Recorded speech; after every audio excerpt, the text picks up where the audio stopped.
اور واقعی چپ کے اپنے مزے ہیں، ہم اس سے واقف نہیں ابھی. اگر واقف ہو جائیں تو بات کرنا ہمیں مشکل نظر آئے، دل نہ چاہے بات کرنے کو تو کم بولے. آج کل ہم زیادہ بولنے کے مریض ہیں، اس لیے ہمیں بار بار اعلان کرنا پڑتا ہے بھئی مسجد ہے، اعتکاف ہے، آپ آہستہ بولیں آہستہ بولیں. اس کی وجہ کیا ہوتی ہے کہ ہم نے چپ کے مزے نہیں لیے ہوتے، ہمیں خبر ہی نہیں کہ چپ کے مزے کیا ہوتے ہیں. یہ چپ کے مزے ایسی نعمت ہیں کہ جس بندے کو نصیب ہو جائے اس کا بولنے کو دل نہیں چاہتا، وہ خاموش بیٹھا اپنے رب کی یاد میں لگا ہوا ہوتا ہے. حضرت خواجہ باقی رحمۃ اللہ علیہ بہت خاموش رہتے تھے. ایک بندے نے کہا کہ حضرت آپ کچھ نصیحت کریں، آپ کی نصیحت سے لوگوں کو فائدہ ہوگا. تو حضرت نے جواب میں کہا جس نے ہماری خاموشی سے کچھ نہیں پایا وہ ہماری باتوں سے بھی کچھ نہیں پائے گا. جس نے ہماری خاموشی سے کچھ نہیں پایا وہ ہماری باتوں سے بھی کچھ نہیں پائے گا. تو خاموش رہنا آسان کام نہیں ہے.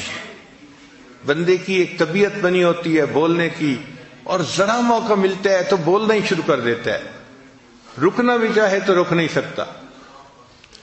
اور جس کو خاموشی کے مزے اللہ تعالیٰ فرما دیں اس کا دل گھبرا رہا ہوتا ہے کہ کیوں اتنی ٹر ہو رہی ہے. جیسے برسات کے موسم میں مینڈک ہوتے ہیں نا تو ٹر ہو رہی ہوتی ہے، ایک آواز آ رہی ہوتی ہے مستقل. اسی طرح بندہ چپ نہیں رہ سکتا، ٹر کرتا رہتا ہے، بولتا رہتا ہے بولتا رہتا ہے.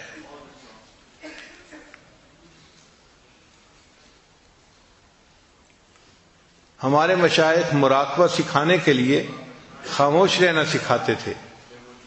چنانچہ حضرت اقدس تھانوی رحمۃ اللہ کی خانقاہ پہ جو بندہ تربیت کے لیے آتا تھا پہلا کام اس کے ذمہ لگتا تھا کہ آپ نے کلام نہیں کرنا، بات نہیں کرنی، چپ رہنا ہے. ہاں سلام اگر کوئی کرے تو اس کا جواب دے سکتے ہیں چونکہ وہ واجب ہے، اس کے علاوہ کلام نہیں کر سکتے. تو صرف سلام کا جواب دینے کی اجازت تھی، اس کے علاوہ کلام کرنے کی اجازت نہیں تھی. حضرت خواجہ مجذوب رحمۃ اللہ علیہ چونکہ شاعر تھے اور ان سے لوگ زیادہ واقف بھی تھے اور مانوس بھی تھے، تو ان سے زیادہ باتیں کرنے کی کوشش کرتے تھے. تو حضرت خواجہ مجذوب رحمۃ اللہ نے کیا کیا تھا، ایک گتے کے اوپر لکھ دیا تھا خاموش، اور دھاگا ڈال کے اس کو گلے میں لٹکا لیا تھا. تو اگر کوئی بندہ ان سے بات کرنے لگتا تھا تو وہ اس کی طرف اشارہ کر دیتے تھے، صرف بھئی دیکھ لو یہ سائن ہے خاموش. اس طرح خاموش رہتے تھے. حضرت مفتی محمد شفیع رحمۃ اللہ علیہ اور حضرت مولانا یوسف بن نوری رحمۃ اللہ علیہ کے بارے میں آتا ہے کہ جب دونوں شہزادوں نے علم حاصل کر لیا تو تھانہ بھون حاضر ہوئے کہ حضرت کی خدمت میں کچھ وقت رہتے ہیں. اب جب وہاں گئے تو عشاء کی نماز پڑھ کے کمرے میں آئے. دونوں کو رہنے کے لیے ایک ہی کمرہ دے دیا گیا تھا. تو کچھ بیٹھے تو کوئی بات چیت شروع ہو گئی، تازہ علم پڑا ہوا تھا، بات ہوتی گئی. تھوڑی دیر کے بعد جو خانقاہ کا خادم تھا بوڑھا وہ آیا، اس نے آ کے دروازہ کھٹکھٹایا کہ جی خانقاہ میں عشاء کے بعد باتیں کرنے کی اجازت نہیں ہے، آپ چپ ہو جائیں. وہ چپ ہو گئے، مگر اس کو روٹین میں لیا.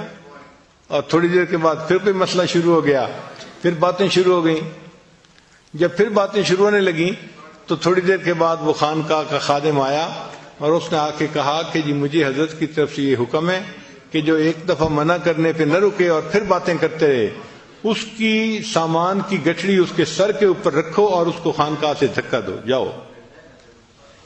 جب آپ نے بات سمجھنی نہیں تو رہنے کا کیا فائدہ، کیوں وقت اپنا بھی ضائع کر رہے ہو، ہمارا بھی ضائع کر رہے ہو. تو اس نے کہا جناب میں دوسری دفعہ آ کے بتا رہا ہوں، اب اگر میں نے آپ لوگوں کی آواز سن لی تو میں نے آپ کا سامان آپ کے سر پہ رکھنا ہے اور آپ کو خانقاہ سے نکال دینا ہے. پھر دونوں کو احساس ہوا کہ خاموشی کی اہمیت کتنی تھی، کتنا سیریس معاملہ تھا. پھر اس کے بعد وہ نہیں بولے. ایک عالم آئے حضرت تھانوی رحمۃ اللہ کو ملنے کے لیے، بڑے عالم تھے، مگر حضرت نے انہیں کہا کہ آپ نے بات نہیں کرنی، چنانچہ وہ بالکل نہیں بولتے تھے. تو تھانہ بھون کے جو مقامی لوگ تھے وہ ان کو گنگا سمجھتے تھے، کیونکہ کبھی بولتے سنا جو نہیں اس کو. کوئی بات بھی کرنی ہوتی تھی تو اشاروں سے کرتے تھے، تو لوگ ان کو گنگا سمجھتے تھے۔ جب وہ کچھ عرصہ رہے اور ان کے اوپر رنگ چڑھ گیا تو اب حضرت نے ایک دن انہیں کہا کہ آپ درس قرآن دیں۔ تو انہوں نے درس قرآن دینا شروع کیا تو مقامی لوگ حیران تھے اور آپس میں باتیں کر رہے تھے کہ دیکھو حضرت گنگوہی کی کرامت کے گنگے بندے نے بھی بولنا شروع کر دیا۔ تو مشائخ اتنا چپ کا مجاہدہ کرواتے تھے کہ بات ہی نہیں کرنی،